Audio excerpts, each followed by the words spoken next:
Tendance très conjoncturelle, l'inflation que connaît actuellement la France pousse les consommateurs à revoir leurs habitudes d'achat.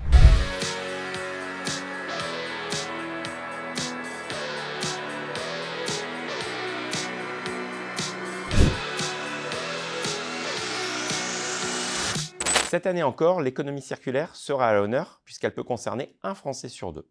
On ne parle pas bien entendu que de seconde main, largement mis en œuvre chez des enseignes comme Fnac Darty ou Kiabi, mais également de location proposée par Decathlon ou encore de location avec option d'achat, ce qui est le cas chez American Eagle.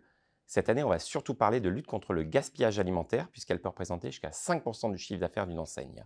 Cela peut être géré via des rayons à date de consommation courte, mais aussi et surtout avec l'aide de start-up comme Too Good To Go ou Smartway.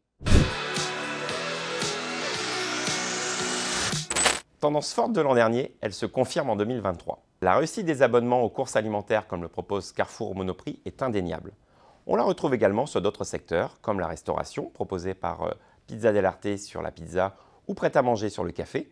Elle se décline également sur l'habillement. Nike le propose pour ses sneakers pour enfants ou Orchestra sur des services annexes comme le babysitting. Les évolutions technologiques permettent désormais une vraie interactivité. En ligne, tout d'abord, avec la modélisation 3D d'articles de vente, comme le propose Bloomingdale's aux États-Unis pour faciliter l'acte d'achat, mais également en boutique, où les écrans connectés se généralisent.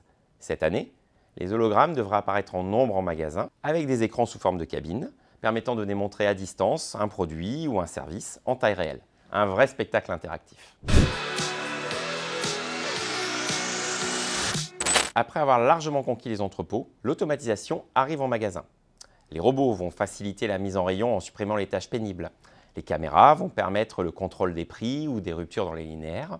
Des capteurs vont suivre le parcours des clients en collectant des données. On peut même envisager des nouveaux services, comme la livraison de produits via robots autonomes. Tendance très conjoncturelle, l'inflation que connaît actuellement la France pousse les consommateurs à revoir leurs habitudes d'achat. Si le panier reste le même en valeur, il devient plus réduit en volume. Les consommateurs se tournent vers les premiers prix et les marques de distributeurs et délaissent les grandes marques et le bio. Les enseignes doivent revoir en conséquence leurs assortiments avec un impact fort sur la chaîne d'approvisionnement.